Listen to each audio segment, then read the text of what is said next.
ప్రకాశం జిల్లా దర్శి పురపాలక సంఘం పరిధిలోని దర్శి ప్రభుత్వ డిగ్రీ కళాశాలలో ఆంధ్రప్రదేశ్ రాష్ట్ర నైపుణ్యాభివృద్ధి సంస్థ ఆధ్వర్యంలో నిర్వహించిన జాబ్ మేళా విజయవంతంగా ముగిసింది.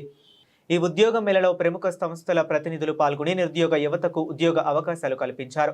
కార్యక్రమానికి ముఖ్య అతిథిగా హాజరైన దర్శి ప్రభుత్వ డిగ్రీ కళాశాల incharge principal doctor K Prabhudas మాట్లాడుతూ విద్యార్థులు మరియు నిరుద్యోగ యువత ఇలాంటి ఉద్యోగ మేళలను సద్వినియోగం చేసుకుని తమ భవిష్యత్తుకు బాటలు వేసుకోవాలని సూచించారు. ఉద్యోగ అవకాశాలతో పాటు నైపుణ్యాభివృద్ధికి కూడా ఎంతో ముఖ్యమని ఆయన పేర్కొన్నారు. ఐపీఎస్ఎస్డిసి ప్లేస్మెంట్ ఆఫీసర్ ఈ శ్రీనివాస ఆచారి మాట్లాడుతూ జిల్లాలోని యువతకు ఉద్యోగ అవకాశాలను చేరువ చేయటమే ఏపీఎస్ఎస్డిసి ప్రధాన లక్ష్యమని తెలిపారు.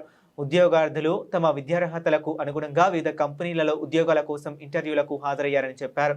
దర్శి ప్రభుత్వ డిగ్రీ కళాశాల ఎస్పీఓసి నగేష్ మాట్లాడుతూ కళాశాల మరియు ఏపీఎస్ఎస్డిసి సంయుక్తంగా నిర్వహిస్తున్న కార్యక్రమాలు విద్యార్థులకు ఎంతో ఉపయోగకరంగా ఉంటున్నాయని పేర్కొన్నారు.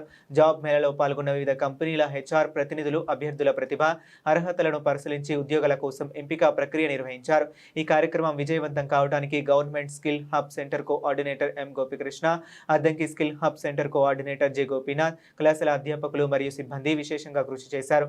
ఈ జాబ్ మేళలో మొత్తం 93 మంది ఉద్యోగార్థులు పాల్గొనగా 41 మంది అభ్యర్థులు వివిధ కంపెనీలలో ఉద్యోగాలకు ఎంపిక కావటం విశేషం. యువతకు ఉపాధి అవకాశాలు కల్పించడంలో ఈ కార్యక్రమం కీలక పాత్ర పోషించిందని నిర్వాహకులు తెలిపారు. ఈ కార్యక్రమం ఏపీఎస్ఎస్డిసి సిబ్బంది, స్కిల్ హబ్ కోఆర్డినేటర్లు, కంపెనీల హెచ్ఆర్ ప్రతినిధులు, అధ్యాపకులు మరియు పెద్ద సంఖ్యలో ఉద్యోగార్థులు పాల్గొన్నారు.